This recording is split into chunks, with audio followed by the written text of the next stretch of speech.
The Queen highlighted the importance of the Commonwealth in an address to the Joint Houses of the British Parliament in March 2012. She said she was proud that members of her family would be representing her on visits to several Commonwealth countries as part of the Jubilee celebration. A reminder of our close affinity with the Commonwealth, encompassing by 1/3 of the world's population. My own association with the Commonwealth has taught me that the most important contact between nations is usually contact between its people. An organisation dedicated to certain values, the Commonwealth has flourished and grown by successfully promoting and protecting that contact.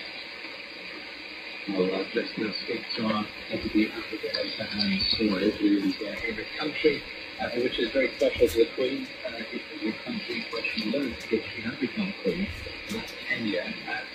Tell us what the reaction has been like there to her death. Well, people here still living with our parents, and what a moment for the people here. I am in Savannah in central Kenya. This is where she came of Princess Elizabeth, and in the morning she woke up and received the news that her father had died, and then she was queen. So, what a moment for the people here. Many of them would not have been alive at that time, but still it's a profound moment. She was respected across the continent, deeply admired, and this is a continent that they understood her. They understood hereditary monarchy because to many it was a special system. Citizens was abandoned during the colonial days, but wherever she traveled on the continent, she had the respect of the people because they understood her place. And she was deeply, deeply admired. There have been messages coming from across the continent from Asia State, and from monarchies, monarchs as well, from South Africa, the king has sent, the Zulu king has sent his message saying that there is no doubt our prayers are with the royal family, and the Prime Minister of the UK, she used the nation in the morning. And Prince Sigmund was simply with the lady. It talked about his treasured friendship with both sides for many years, and said she admired his principles, a concept to his wishes of his people, something he no doubt he got from his mother, his beloved mother. So it's been so deeply admired here, and people continue to carry their message of honoring to the royal family. And we've been talking about the continuity that she represented, being on the throne for 70 years. I wonder whether there are reflections yet within the Commonwealth about what the change at the top, King Charles III, what that might mean more broadly. Absolutely. When you think about the Commonwealth, the first picture that comes to mind is the Queen, the head of the Commonwealth.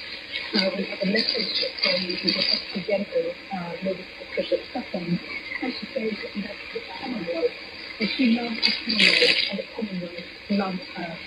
And she thought that message in 1947 before she ascended to the throne, when President Benson said that together may life be long and truth and dedicated to the service of the Commonwealth.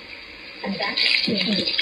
And she's deeply respected for that.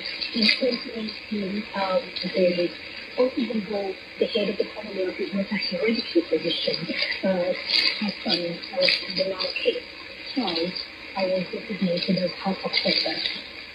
So that continuity is there.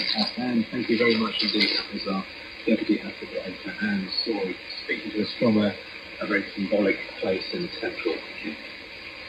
You're listening to BBC World Service. We're continuing our extended coverage on the death of Her Majesty the Queen here on the World Service. We're joined on the phone and we speak now to Maya Jasmine, Professor of History at Harvard University.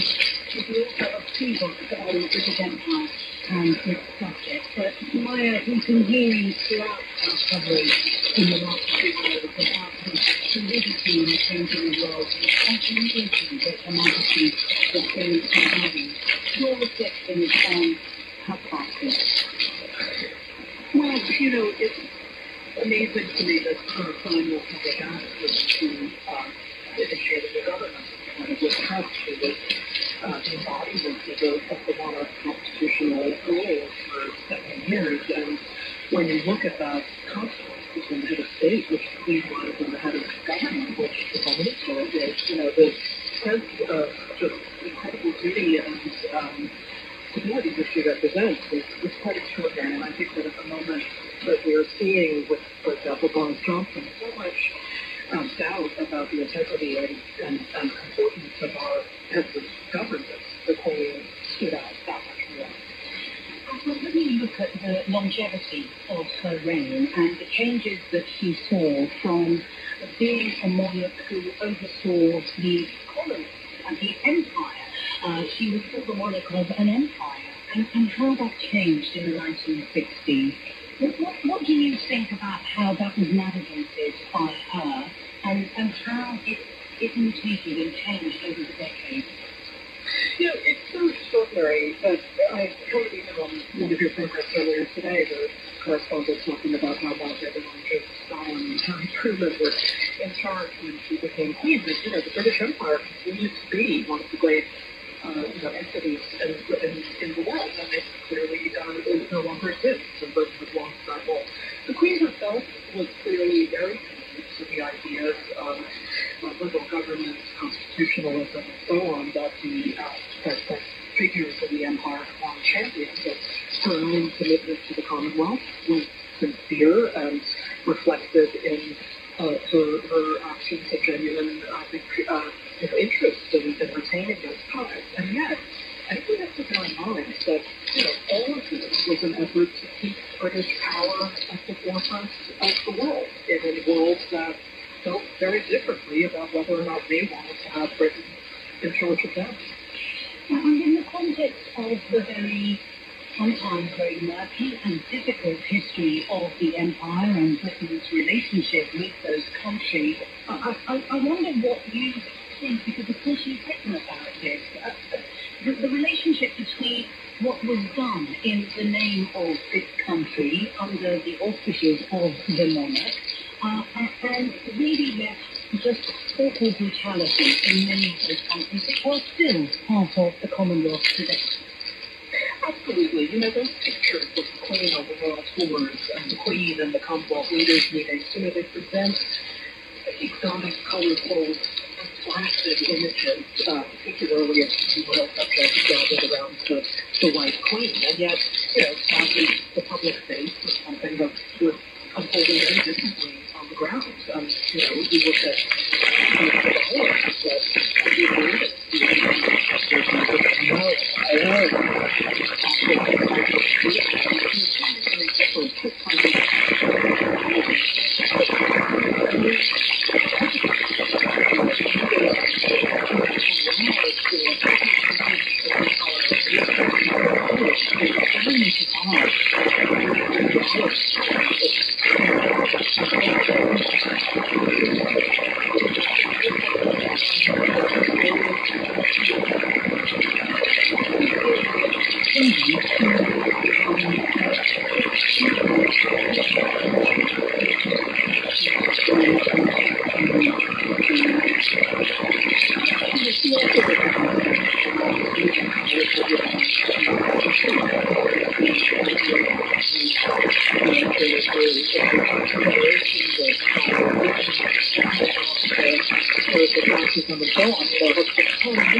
standing up having a pleasant and greater good comes out to private interest, and that the Queen's speech during COVID, fighting for our own, they would meet again, with such a powerful reminder of, their own role in the public image of wartime Britain that I don't think would be quite the right thing to do.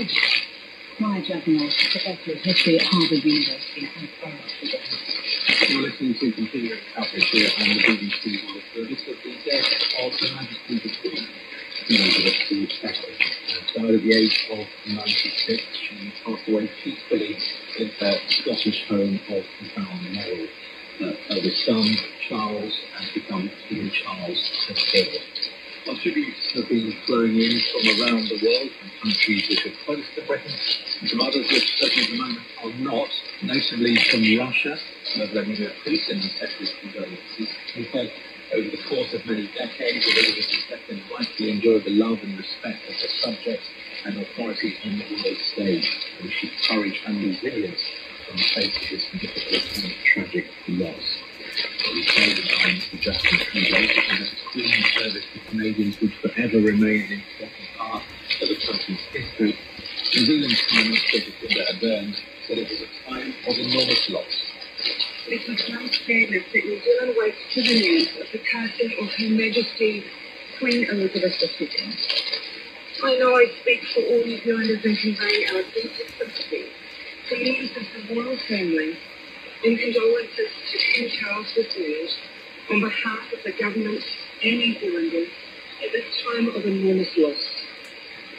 The last days of the Queen's life captured who she was in so many ways, working to the very end on behalf of the people she loved. Jacinda Ardern, well, to the very end, she was indeed working. She appointed the new Prime Minister just 2 days ago, and that Prime Minister, Ms. Trump, has been speaking. She gave a statement soon after the death of Queen Elizabeth was announced just outside the Westminster in Downing Street. She described the Queen as the spirit of the country and the rock of the Queen Elizabeth II was the rock on which modern Britain was built. Our country is brave and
she remained determined to carry out her duties, and she appointed me as her 15th Prime Minister.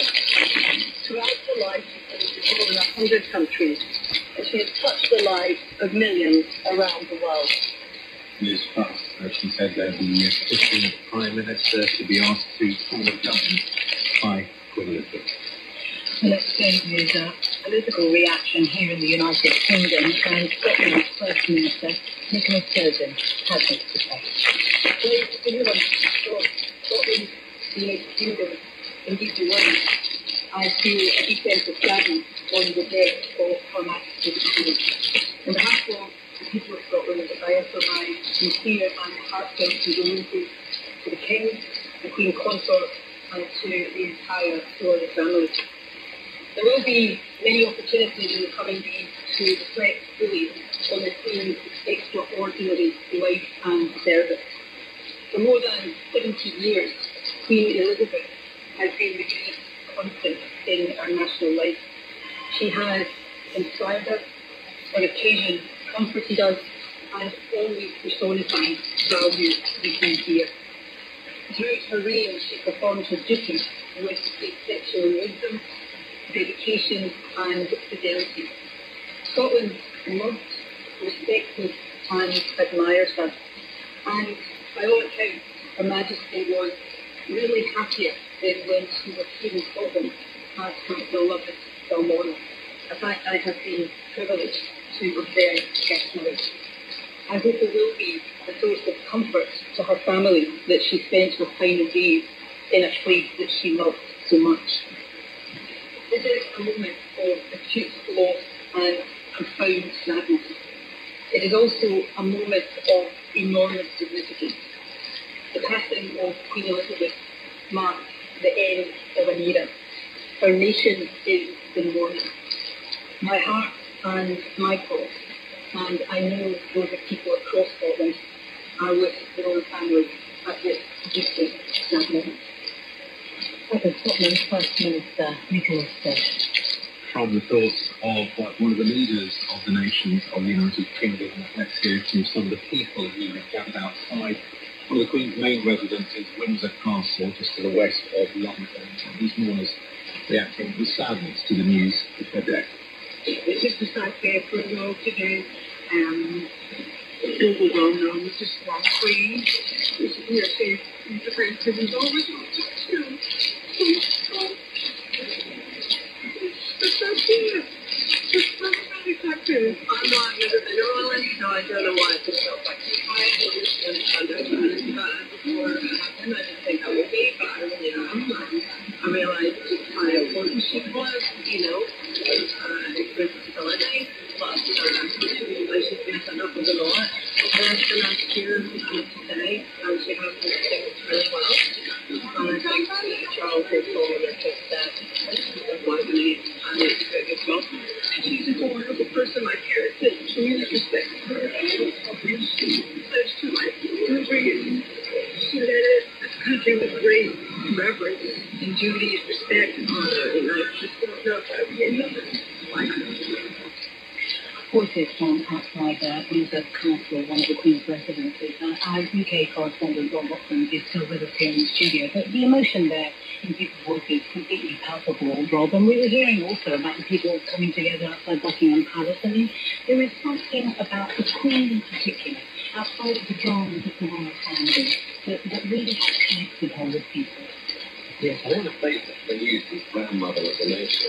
And I think some of it is just pure endurance. I think some of it is just the way in which the public do recognise that classic trademark of the Queen, never complain, never explain it. And I remember at the time of the Jubilee celebrations, I was outside Buckingham Palace with amazing fly past from a concert and looking at some of the polling on this. And you know, the Queen has the kind of popularity ratings, right, that the politician could only dream of. 75% of the British people it's polls just like the Queen, which, if you contrast that to support for the monarchy, which is 62%, so it tells you that some of it transcends the news about the monarchy. And just one other point about this, about the Queen, and it's that trip out of my head. The point about the Queen is, she was more popular. She was more popular at the end of her reign than at the start, or in the middle. If you think about it, at the start, she was 25 years old. The monarchy survived in a sort of post-war age. Then there was that moment over a controversy over her children's marriage and the split between Charles and Diana. And now, so at the end of her reign, she was more popular than ever. What is it? Extraordinary, it really was. Not least because people really admired and revered her sense of duty. God bless them. Thanks very much indeed. Well, on September the 9th, 2015, Queen Elizabeth became Britain's longest reigning monarch, overtaking the record of 63 years, 7 months and 2 days, set by her great-great-grandmother, Queen Victoria. She didn't want a fuss to be made about milestone and chose to mark the occasions like, you don't need a long coast railway line in Scotland. She travelled on the line by steam train from Edinburgh to Freetown on the Scottish borders, accompanied by the Scottish First Minister, Mr. Sturgis, who outlined the plans of that ceremony and transport.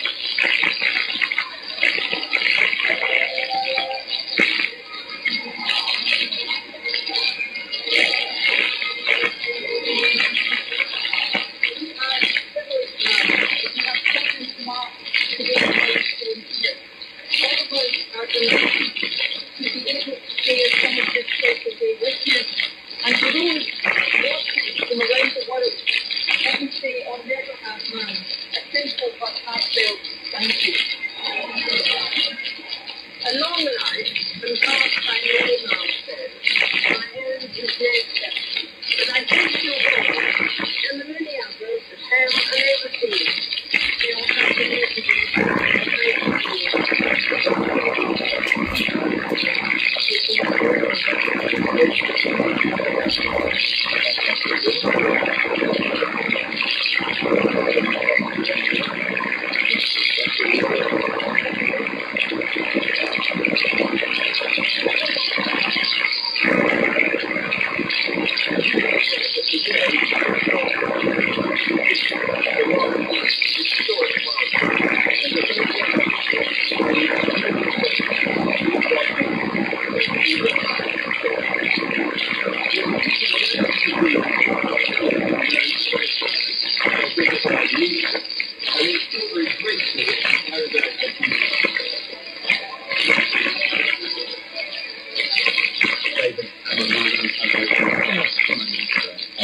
Continuing coverage of the on the BBC World Service with my James from our colleagues and conducting this out. It's bbc.com/news to get the latest news stories anytime you like. Whether you're interested in science, health, technology or business, the bbc.com/news website can offer it all. It also gives you the opportunity to listen live to our news output or check the latest breaking news with our minute-by-minute news feed. All this content, coverage and opportunity makes the BBC the world leader in news coverage online. bbc.com/news. This is the BBC World Service, and on our website you can explore more of our programmes from documentaries to science. Listen and download at any time by going to bbcworldservice.com.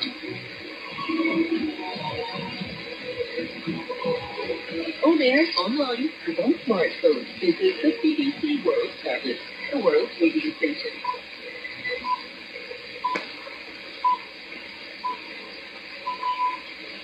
You're listening to the BBC World Service. This is BBC News with continuing and extended coverage to mark the death of Her Majesty the Queen, Zafir Iqbal and James Cameron.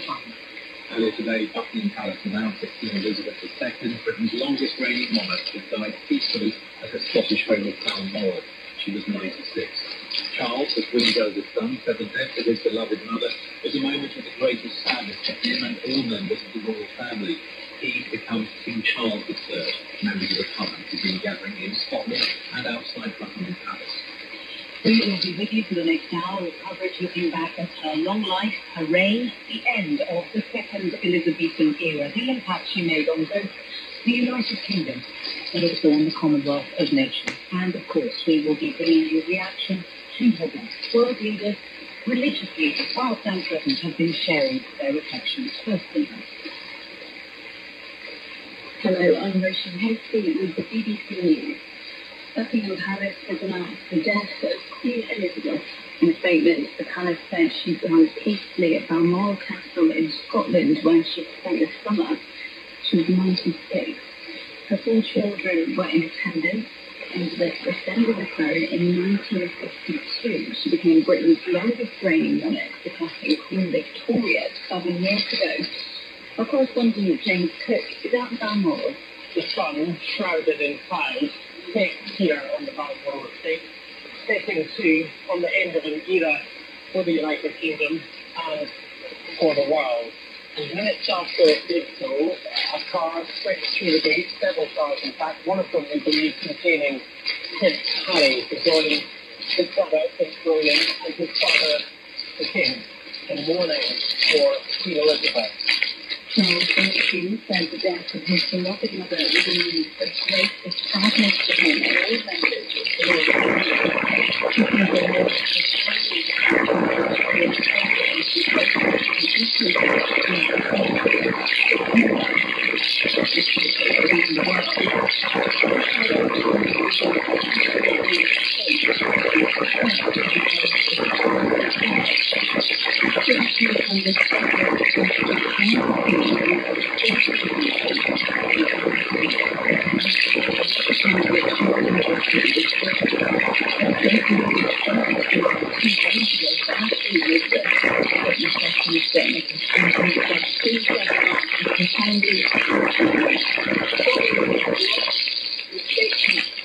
Britain also.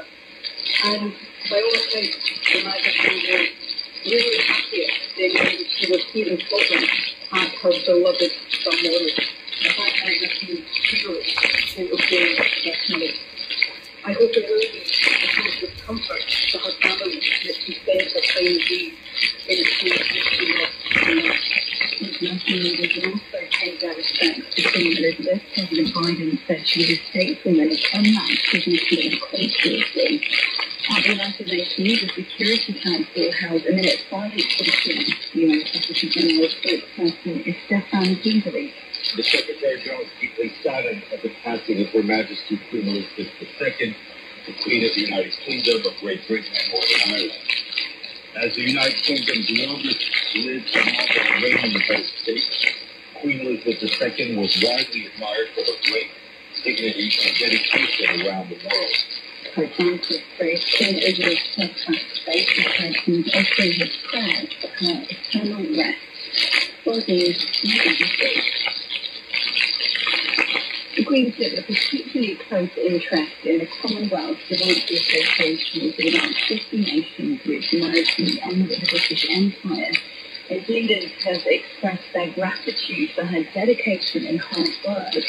Gabriel Gatehouse looks now at her role on the world stage. When the Queen came to the throne in 1952, the Commonwealth was a fledgling organisation. It never became a major force on the world stage, but it did grow into a stable and diverse group of more than 50 members. The Queen was a titular head of state, but what she lacked in executive power, she made up for with an unrivaled front seat view of Britain's role in world events since 1960. Her first Prime Minister was Winston Churchill. She advised a dozen subsequent leaders on international crises from Suez to 9/11 and helped steer the country through periods of great change. In other news, the U.S. Justice Department has said it will appeal against a federal judge's decision to appoint independent officials to review records seized by the FBI from former President Donald Trump's Florida home. The judge said the official, known as a special master, should be asked to look at the material seized. Mr. Trump is under investigation for retaining classified government documents. Ukraine's President Volodymyr Zelensky has met the U.S. Secretary of State Antony Blinken, who is making an unannounced visit to Kiev. Mr. Blinken unveiled another $2.8 billion in military aid. Earlier, the Ukrainian military claimed a breakthrough in its counter-offensive against Russian troops. Villagers in Pakistan's largest freshwater lake, Manshar, are fleeing their homes as it's become dangerously close to bursting its banks. More than 1,300 people have now died in the country's worst floods. The disaster is estimated to have caused losses of about $10 billion. BBC News. You're listening to the BBC World Service with continuing and extended coverage on the death of Her Majesty the Queen of the James Army and the media here at Exile. For the next hour, we will be bringing you coverage marking the death of Her Majesty Queen Elizabeth, who was 96 years old. Buckingham Palace announced the death 3.5 hours ago. She died peacefully at Balmoral Castle in Scotland, where she had spent the summer. Her 4 children, including the heir presumptive, who is, of course, now King Charles, were in attendance. Elizabeth was not just the head of state and the monarch of the United Kingdom, but also the head of the Commonwealth of Nations, a political association of more than 50 countries, the vast majority of which are former territories of the British Empire. The statement from Buckingham Palace read, "The Queen died peacefully at Balmoral this afternoon. The King and the Queen Consort will remain at Balmoral this evening and will return to London tomorrow." And from the new King, King Charles, this statement: "The death of my beloved mother, Her Majesty the Queen, is a moment of the greatest sadness for me and all members of my family. We mourn profoundly the passing of a cherished sovereign and a much-loved mother. I know her loss will be deeply felt throughout the country, the realm, and the Commonwealth, and by countless people around the world." Well, joining us for this hour is Robert Lacey, historian and author of The Queen, A Life in Brief. Welcome to the BBC World Service, Robert. And I wonder, because so many people have talked about her service, how important that was, and it does seem fitting that right to the end, just 2 days before death, we saw her asking a 15th Prime Minister to form a new government. Yeah, it's extraordinary. What day of the week are we now? Well, in England, we're Thursday, and it was Tuesday. What was also interesting, I thought, was that the new Prime Minister and the old one died, and all flew up to Scotland to see her. But what I found fascinating was that as late as last week, she said, "I'll come down to London." These men, really, what she didn't know when it was now, shouldn't have to fly all this way up, spend a whole day travelling just because of me. She was there at the age of 95, 6, she was going to come down, and it was her doctor then who stopped her. And I think that the fact that the last image of her is of her welcoming and having time with her new Prime Minister in this strange system we have in Britain of an elected head of government, this hereditary thousands-year-old head of state. It is a wonderful memorial to her. And she was smiling, and she looked old and frail, but she was smiling. I mean, I think many people will be reflecting the fact that the last image of her, it's a rather lovely one. A lovely image. The image I have of her smiling goes back to 1961, when she was smiling in the arms of President Nkrumah of Ghana. It was at the time of the breakup of British Empire. Nkrumah was a very controversial figure, and the government of the day didn't want her to go. And she said, "This is what it used to be called Gold Coast, and it's a bit of Togo land too." And she said, "No, it's the Commonwealth is the most important." She said, "No, I was a girl." And she not only went, she danced with him, and she went down the world. And this is the excitement, this is the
she made politics and life and British life and Commonwealth life do better. Robert, thanks very much, and you'll be with us for the rest of the programme. Robert Lacey. Wonderful to hear your reflections. Let's speak now to Dr. Rowan Williams, the former Archbishop of Canterbury. Good evening. Good evening. Give us your reflections on the way in which today's events have unfolded and what you've taken to. I think you quite a lot about the context that I had when I was in office. I'm thinking very gratefully of that. I find, like a lot of people, I've been more personally involved than I would have expected in some ways, because I was able to reflect on something that for me was a course of intelligent, sympathetic, and ceaselessly generous support in some of the tougher moments of that job, because of course she knew about tough job, and her job was incalculably tougher than most. And I look back with gratitude for that humanity, that lightness of touch at the right moments, and that simple impatience of nonsense and pomposity. That was really very deeply ingrained in her, I think. It is interesting that we hear the sorts of insights that you're sharing with us, and people tended to sense that about her, perhaps because of her dedication and devotion to duty. You once wrote that to declare a lifetime dedication is to take a huge risk. What did you mean by that in the context of the Queen? I think she once said that she wasn't quite sure what she was promising. She spoke about the promise she made to her people under the Commonwealth. At a very young age. Very young age. And of course you don't at that age know what you're yourself in for any more than you do if you make a marriage commitment at a young age. But I think what I mentioned, what I understood her to mean, was that when you say you're just going to be there, and stay there, as a symbol for the aspirations, the continuities, and all the rest of it of the whole society, not just a national but an international society. The way you're putting your life on the line, you are saying, I'm not going to allow myself certain luxuries, letting my hair down, letting my jeans out, letting my opinions show, and that's costly, that is risky. Indeed, it requires a sense of real restraint and containment. I understand also that she helped you during moments of personal difficulty for you. I wonder if you would be willing to share that with us. Yes, I won't go into any details, but of course, like every person in public life, there were moments when there was a strong sense of isolation. You think in a self-pitying way, and nobody knows how difficult it is. You have a conversation with somebody like Queen Elizabeth, and you realise, first of all, you're not the only person who feels psychology, and some feel it even more intensely. And just a moment ago, there was that sense of a completely intelligent sympathy. An intelligent sympathy. Which I understand where you're coming from. I know it's stressful, and I also know that it's important not to take them too seriously. So sometimes it was just a matter of her bringing a bit of a light touch to this and saying, well, let's look at the absurdity of this situation and the importance of some people involved. So that's very refreshing, very releasing. She had a great sense of concern. We are not only marking a momentous moment in the history of this country, but also marking the end of the second Elizabethan era. How do you reflect on that, the momentousness of that? It's quite a watershed for the country at the moment. We've been through such a succession of upheaval.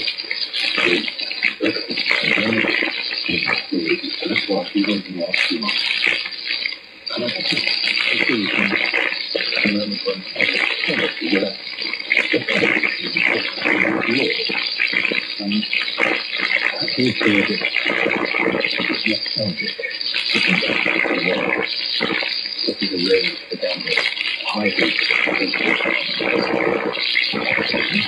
and keeping through those things, all the news, no relationship. I really rather hope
one found this was ejected from the really empty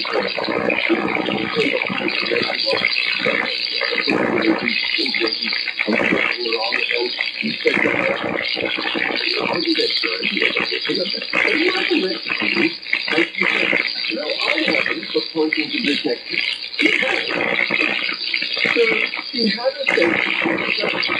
So, he had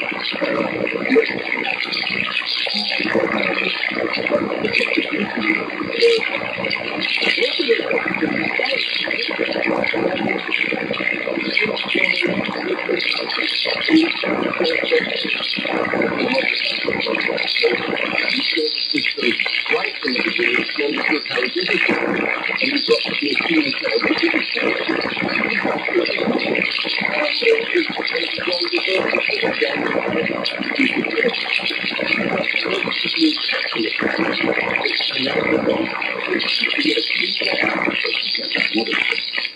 Robert, thank you very much for those reflections. Well, let's have a look now to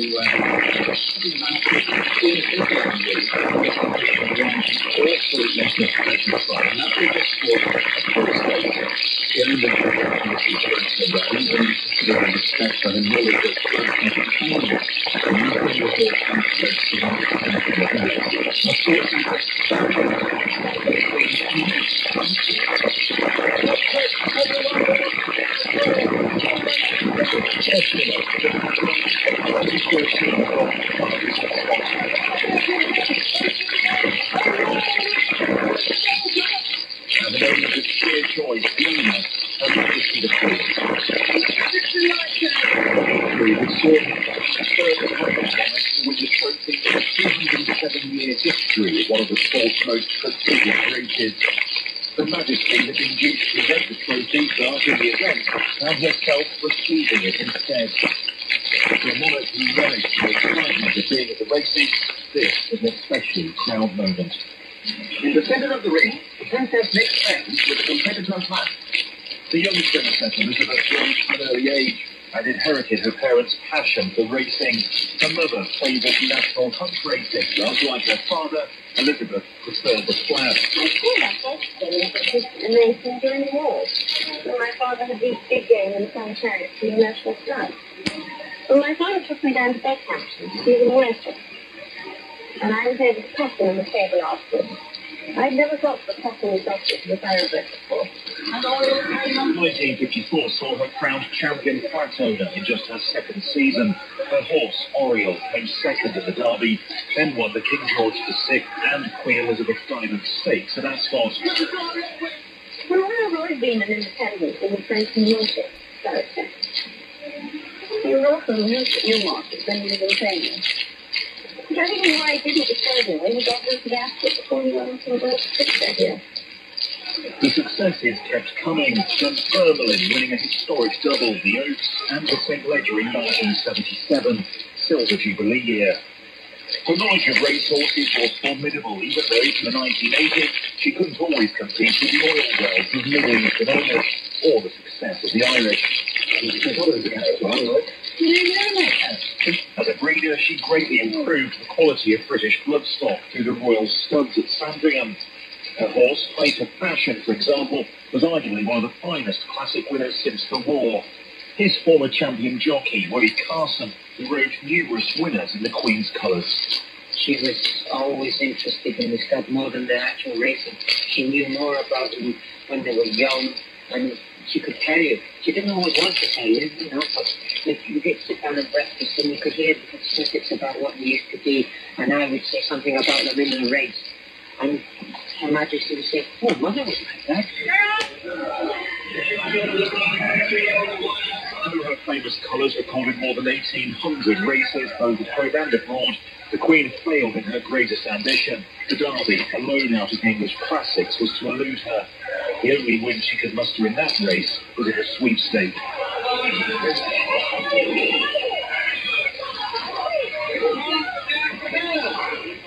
On her mother's death, she inherited a string of jump horses, visiting the Cheltenham Festival in 2009 for the very first time to watch her horse Father's Shot finish 7th in the Gold Cup. Having Having first attended Royal Ascot more than 70 years ago, she did so once again last year, 2021 proving Her Majesty's most successful ever horse racing year. And the sport will always remember her tireless and lifelong commitment as owner, breeder and enthusiast. That was our sports editor Dan Rowan reporting. A reminder that you are listening to the BBC World Service with continuing and extended coverage on the death of Her Majesty the Queen. Queen Elizabeth was Britain's longest reigning monarch, the nation's figurehead, and a towering presence on the world stage for 7 decades. She died peacefully at her home in Scotland, aged 96. We can speak now to Grant Harold, a former royal butler. More specifically, he was butler for Prince Charles, now of course King Charles III, and he has of course met the Queen. Let's begin, Grant Harold, with just getting your reflections today to this very sad news. Oh, I was completely shocked onto it was announced, even though I think as the late afternoon kind of went on and it became more and more apparent that, as I kept saying in other interviews, that there was on stage something crazy wrong. You kind of still hope that it's just something as simple as maybe she's had a fall or something, but obviously as the royal family gathered, from my time in the household, I was aware that the royal family didn't just gather for no reason. And then I remember just kind of sitting there because I was doing another interview and I had a break and I was sitting there when the news broke and I just sat there. I think everything kind of flashed through your head because you suddenly kind of remember things, and obviously, to be truthful, this emotion, because obviously I had a lot of respect to the Queen. Obviously, it upset me, but then also then other memories come in, happy memories as well. So it's just, I think she's somebody, like a lot of the listeners will agree, is she's somebody who, we kind of, I thought she was always going to be around. I know she was 96, 97, but you always think that she's going to keep going. She's not going to suddenly not be here. So I think it's a shock. I think everyone will agree it's a big shock for everyone. Indeed, there is a real odd dissonance in that idea that it's a shock that a woman at 96 should pass. So I understand exactly why you're framing it in that way. As a former royal butler to Prince, now of course King Charles III, he spoke tonight, at least issued a statement talking about this moment of great sadness for him and all members of the royal family. What can you tell us about the closeness between the eldest son of the Queen and the Queen? I think a lot of people made the mistake that I don't know why, but they think they're not a close family, and it always used to make me smile because, you know, when you work for them and you're aware of the family, how they are a close family, and then they all got on, they've obviously got busy lives, but you're aware of that, and then when people say they're not close, I used to find it so frustrating because you're not there, you don't see it. And I was aware of the relationship, obviously. He was very much respected his mother, I must say that. He had a lot of respect for her. She was obviously his mother, and there was always humorous little comments. Sometimes we hear him actually address his mummy, and that was unusual. He once introduced me to the Queen as mummy, so that was obviously an affectionate name that he had for her. But then also the part that he respected her as his Queen. As a sovereign, indeed, and he did say that tonight. Grant Harold, former royal butler to Prince, now King Charles III. Thank you very much for joining us. And Robert Lacey, historian, who is here with us, listening to all these reflections from people who have known the Queen in different guises, and then the question of the family, the royal family, and what the family meant to her, Robert. Yes, she was born right in those early years of the modern House of Windsor. She was so close to her grandfather, George V, who actually gave her this name Lilibet. That's it. She couldn't pronounce a little doodle Elizabeth. And so he started calling her Lilibet, and that's where the name came from. Which has been passed on to a great granddaughter. Exactly, the daughter of Harry and Meghan. She was, of course, not born right into the main line. But she saw this man she called Grandpa England, which she came up with this name herself, apparently, for her grandfather. He was the king, but she gathered what he meant. And, of course, now, when we hear people like Grant Carroll and everybody talking about their personal feelings, we see that she sort of became a grandma. Far beyond as well. Yes, and, we've heard people saying, well, His Majesty, what does it sound like to say His Majesty? We're not going to have another queen for 3 generations at least. I mean, we've got King Charles, we've got King William, he'll be King William V. And then after that, his son. Indeed, perhaps not get ahead of ourselves. Indeed, King Charles III, as we are going to have to get used to. His Majesty, it is everything changes, of course. You know, the Queen's Council, the barristers become the King's Council, etc., etc. It's a big change in the life of the nation, which we are reflecting here on the BBC World Service. With bbc.com/news, you get the latest news stories anytime you like. bbc.com/news offers you the most comprehensive news coverage in the world, and its stories are easy to search and navigate. Whether you're interested in science, health, technology, or business, the bbc.com/news website can offer it all. It also gives you the opportunity to listen live to our news output, or check the latest breaking news with our minute-by-minute news feed. If you want to take the news with you, we offer you downloadable podcasts to listen at your convenience, or archive programming so you can catch up on the programmes you've missed. Or you can access bbc.com/news on your mobile phone. bbc.com/news also lets you give feedback direct to our programme teams. All this content, coverage and opportunity makes the BBC the world leader in news coverage online. You're listening to the BBC World Service, and we're bringing you continuing coverage to mark the death of Her Majesty the Queen. In the next half hour, we'll be hearing more reaction to the death of Britain's longest-serving monarch, Elizabeth II, and we'll also be considering the new head of state, the former Prince of Wales, who is now Prince Charles III. All that coming up later on in of the latest report.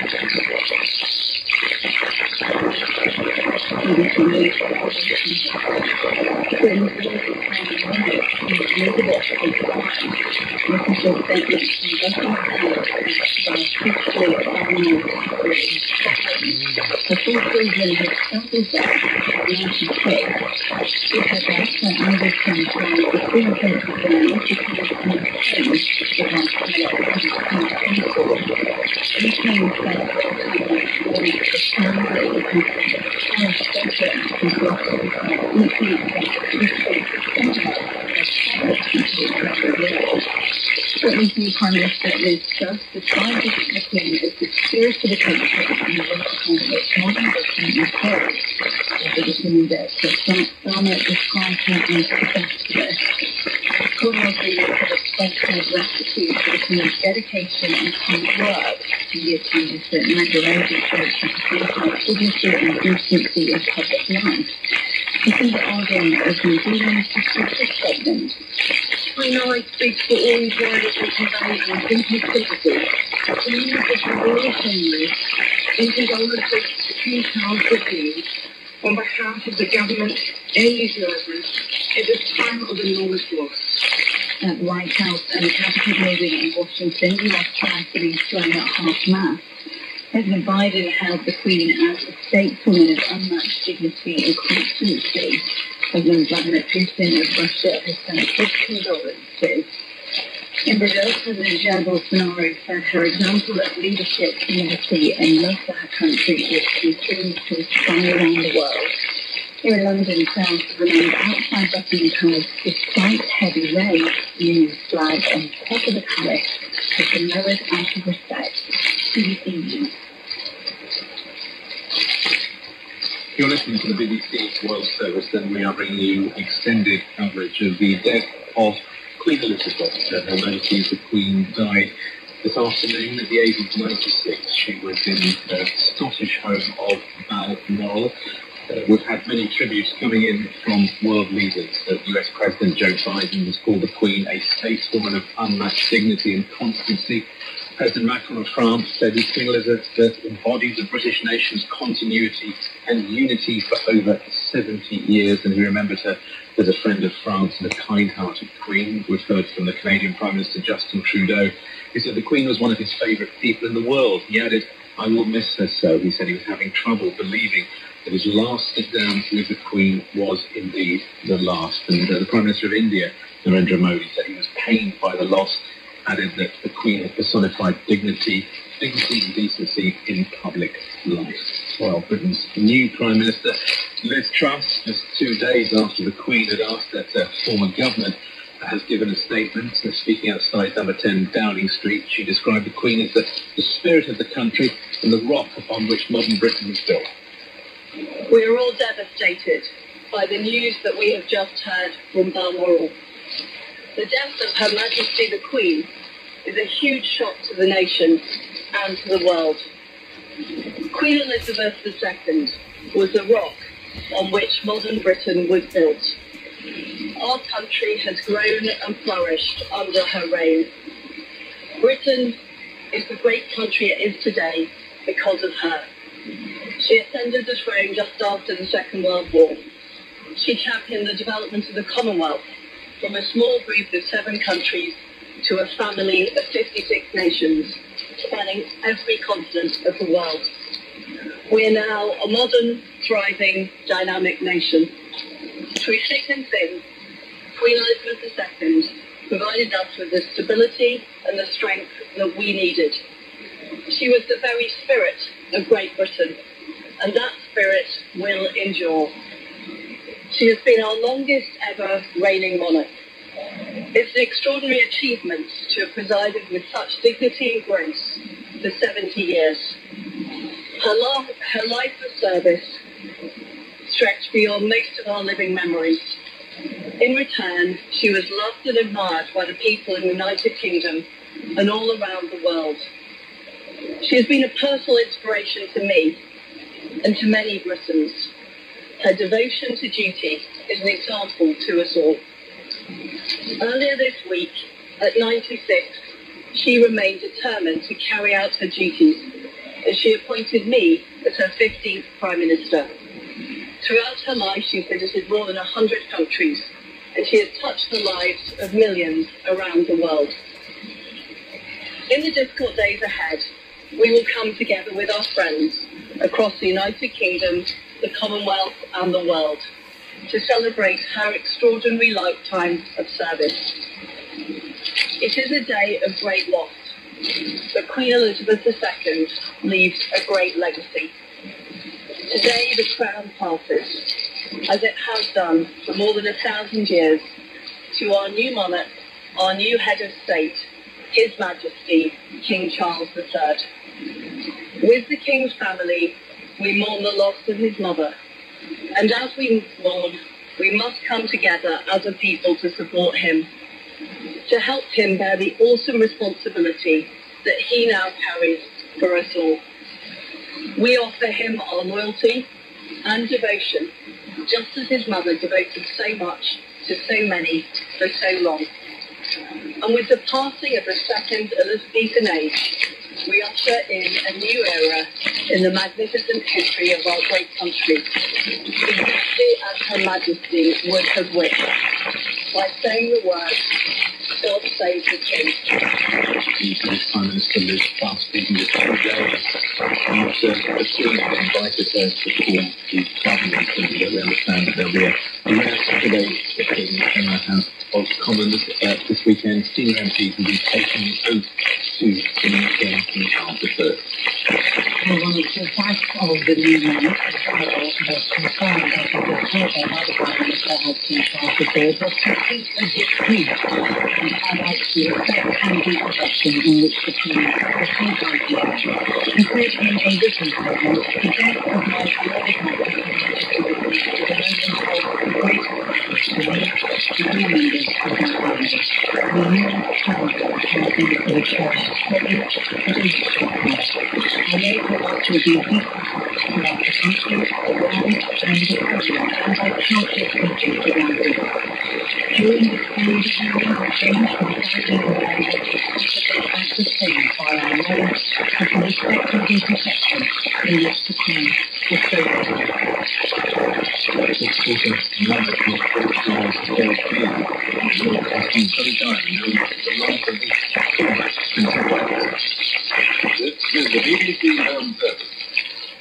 It has just been announced from Buckingham Palace that the Royal Highness Princess Elizabeth was safely delivered of a prince at 9:14 p.m. At his birth, the then glorious loyal love and service of England. He was born into a very distant nation, deferential and hierarchical, defined by victory in war and its ruinous economic strife, destined to see its empire fall swiftly away. Sir, I here present unto you Queen Elizabeth, your Majesty's Queen. When Charles was 4 years old, his mother would become queen. Her duties and her sense of service was cut into the time she spent with him. Aged 8, he went to boarding school, first in the south of England, and then on to Scotland, to Gordon School, his father's school, which he hated. Prominent period, with low self-esteem, only at university did he start to become comfortable in his skin. In 1969 came the first ceremonial solemnity with Charles at its centre, his investiture as Prince of Wales at Carnarvon Castle. There would be time in the armed forces and a search for a role and a wife.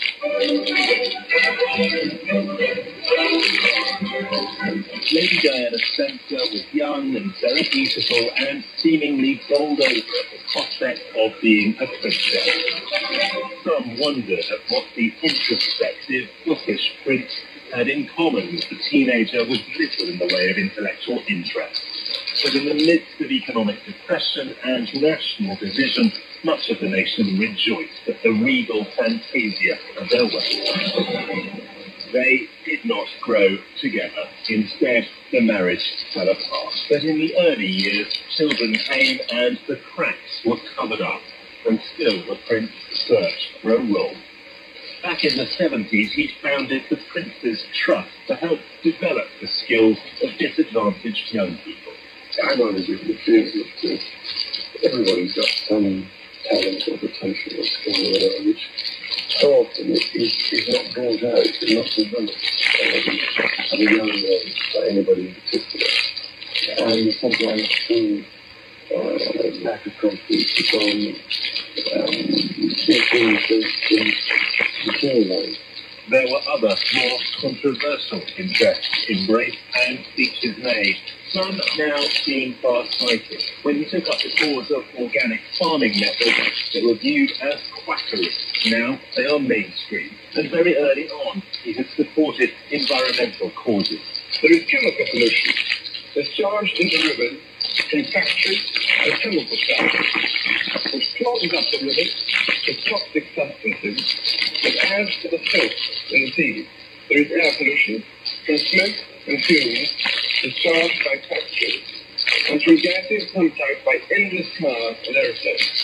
But his support for homeopathic medicine and healing, his outspokenness on some social issues, and his assault on modern architecture led to complaints that he was abusing his unelected position. He pushed back. I'm sometimes accused of wanting to return to the past, to encourage everyone to live in a kind of glorified vision. That's not the case at all. But I do believe that if we are going to come up with an architecture we might actually like here, We have to strip away some of the nonsensical dogma of the day and think about fundamental principles once again. And there was more to upset those who looked to the monarchy for continuity in times of change. For 450 years, the sovereign has been supreme governor of the Church of England. The title, Defender of the Faith, has come to mean Defender of the Anglican Church. But the Prince said he wanted something different. I personally would much rather see it as Defender of Faith, not of the faith. But it means just one particular interpretation of the faith, which I think that I'm all of those that God has done for hundreds of years to not hold each other. And their favourite is associated with sheer wasted citizenship. Whilst his embrace of some causes once included, his outspokenness also caused alarm. In the 70s, he'd been nicknamed Action Man, but as the 80s wore on, there was more derision. And as his failing marriage became public knowledge, he began to lose the public relations battle raged with Princess Diana. By the early 90s, his marriage was dead in all but name. She put her side of the story into print on Sunday. The marriage was over. The announcement came from the Prime Minister, John Major. It is announced from Buckingham Palace that with regret, the Prince and Princess of Wales have decided to separate. More and worse was to come. Public support for the Prince fell and fell as the Princess and her friend breathed relentlessly against it. In a documentary interview with Jonathan Dimbleby, the heir to the throne admitted his infidelity. Did you prove to be faithful and honourable to your wife when you took on the vow of marriage? Yes, absolutely. And you were? Yes. Until it became an intrusive vow. Possible to be shown. The couple divorced. In 1997, in Paris, tragedy. Diana, Princess of Wales, was killed when her car smashed into the pillar of an underpass. Charles's public position fell again. In the years that followed, he introduced his longtime love, Camilla Parker Bowles, to the British public. He was determined to bring her out of the shadows. And in 2005, they married, a civil ceremony followed by a blessing by the Archbishop of Canterbury. The Prince still supported a dizzying array of causes, and it emerged that he was a regular correspondent with government ministers, urging them to act one way or another. His activism caused alarm in some circles. In 2018, in an interview to mark his 70th birthday, he drew a line between how he acted as Prince of Wales and how he would behave as sovereign. Would the activism, he was asked, continue as king? No, it won't. I'm not that stupid. I do realise that it is a separate exercise being sovereign. Of course, I understand entirely how that should operate.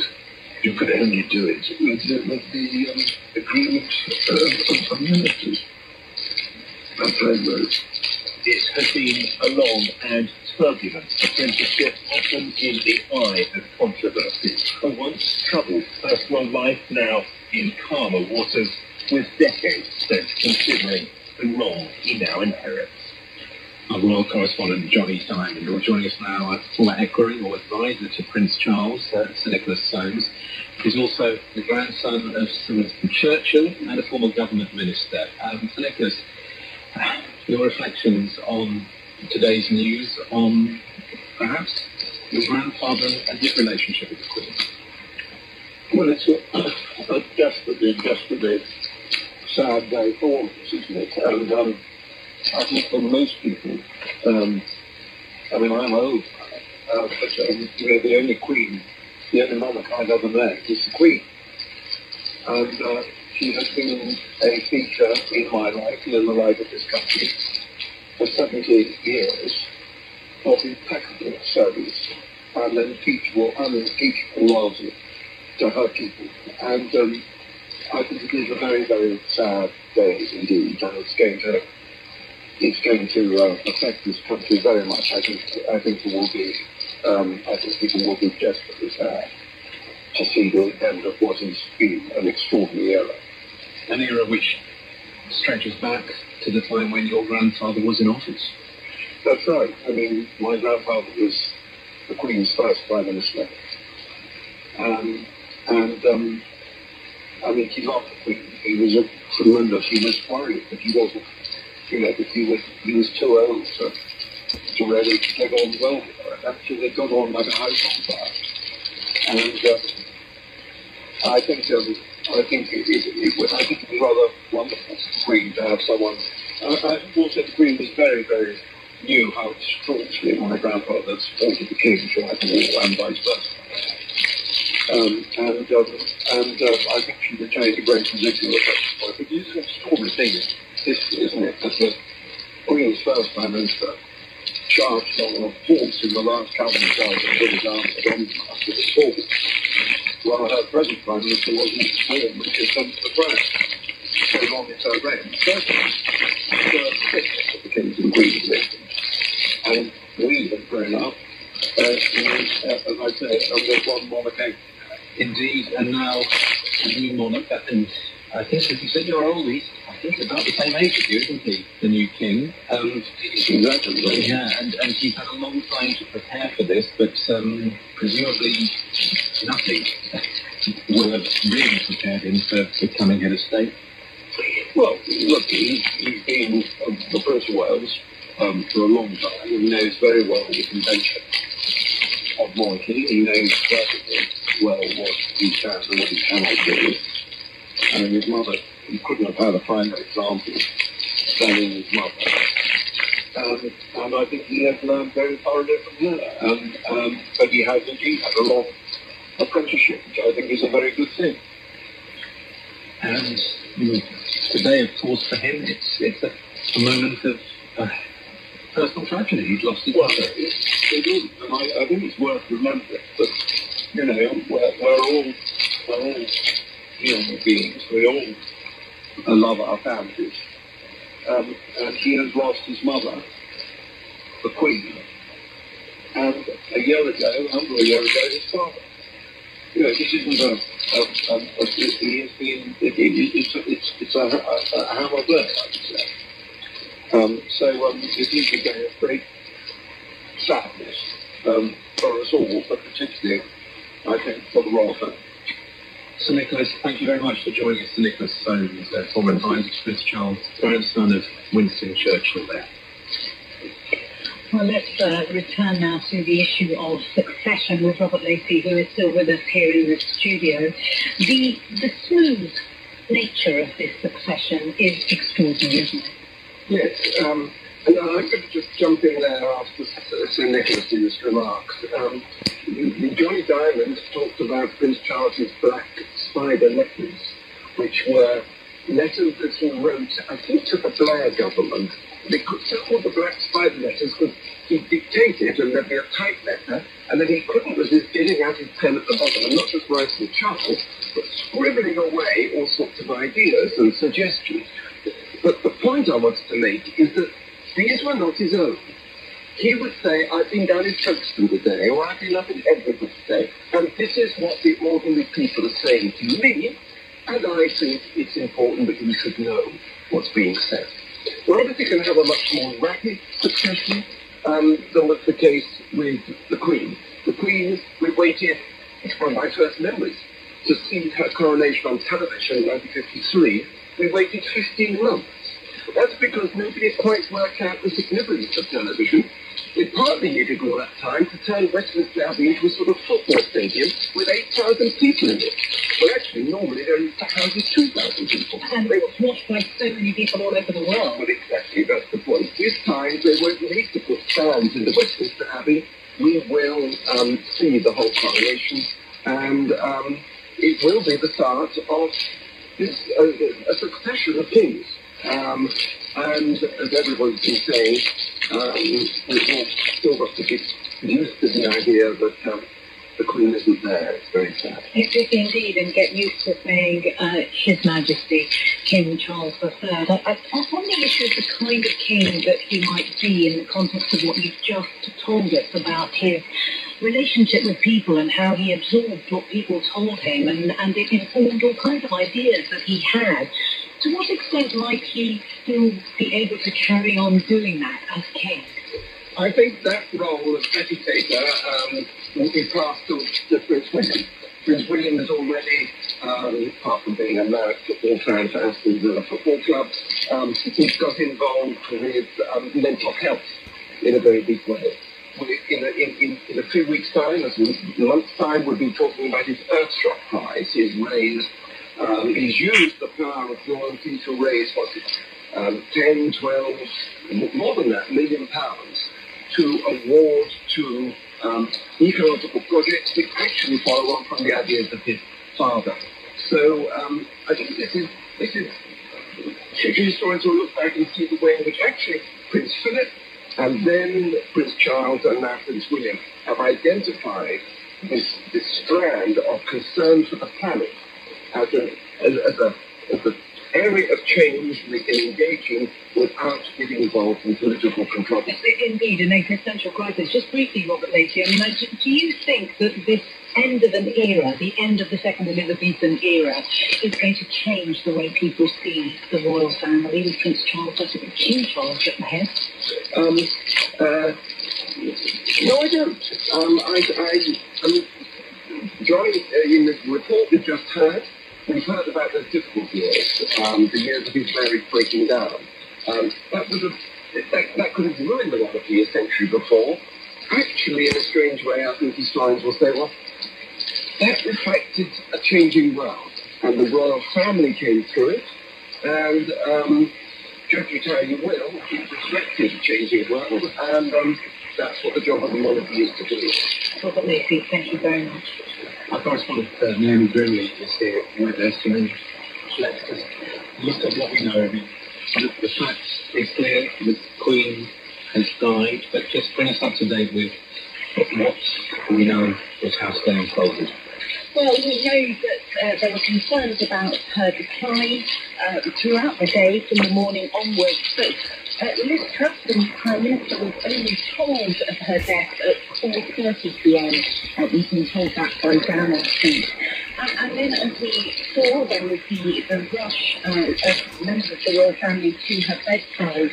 And those members of the royal family are going to stay at Balmoral overnight, but tomorrow we are expecting on Friday essentially to switch back to the capital. So King Charles will come down, he will meet Liz Truss in his first audience with the Prime Minister, and also we're expecting Parliament to sit at noon so that tribute can be paid to Queen Elizabeth. Of course, it was in Parliament that we first got wind of what was happening. A debate was taking place, a very important political debate about the cost of energy prices.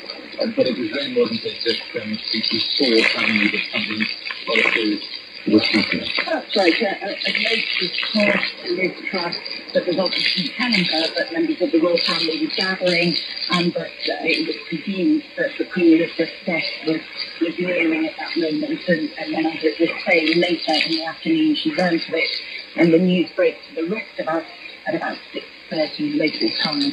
And the royal families, as they had gathered, are in Balmoral, spending the night there, gone to Scotland, which is where the Queen died, a home that she loved so much.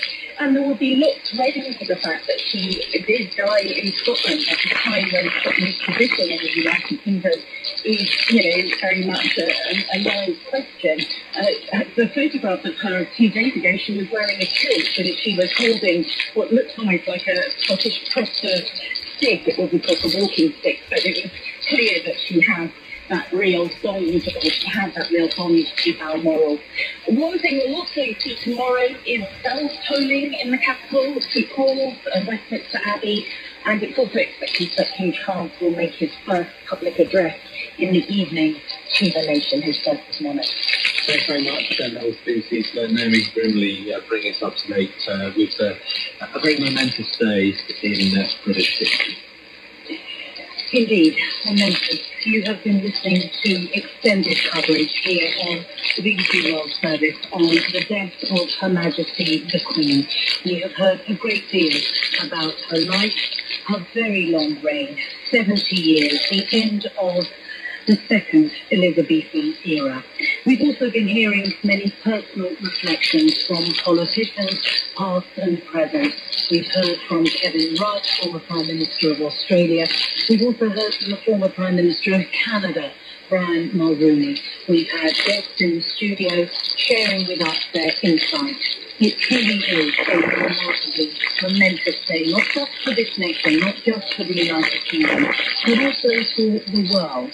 The stage that Queen Elizabeth occupied, the place that she occupied in the world, a towering figure on the world stage as the head not just of this country, but of the Commonwealth of Nations, something that she held so dear to her heart. We're going to end this World Service special coverage with the words of Queen Elizabeth II herself.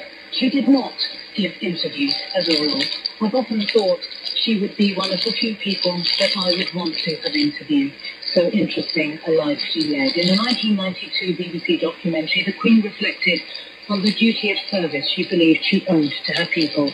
And she reflected on the way the job, as she called it, had fallen to her.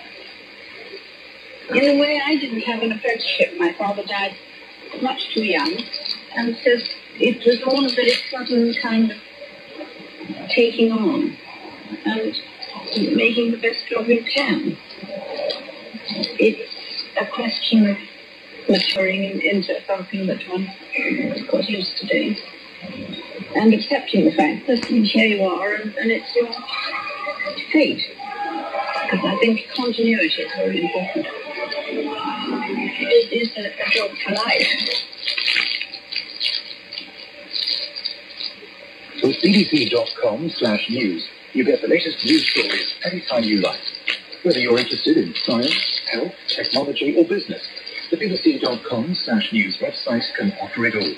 It also gives you the opportunity to listen live to our news output or check the latest breaking news with our minute-by-minute news feed.